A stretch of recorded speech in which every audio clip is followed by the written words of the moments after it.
Patay mo yung isang ilaw. Patay mo yung isang ilaw. Hayaan mo yung masunod ko. Ayan. Ikaw nga. Kanta niya na. Nadali natin sa bypass operation. Aray, nakuha natin sa tao ngayon. Ikaw ay may karapatang manatili at kumuha ng abogado.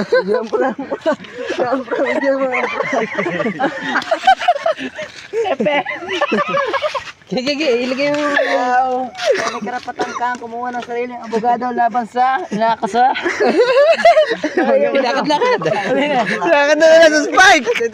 You're under arrest. Ay, nako sa kanya. Kilo-kilong bato.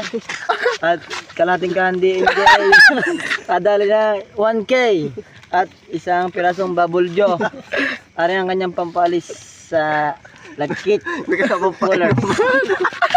At may dala siyang 4 na kilong darak.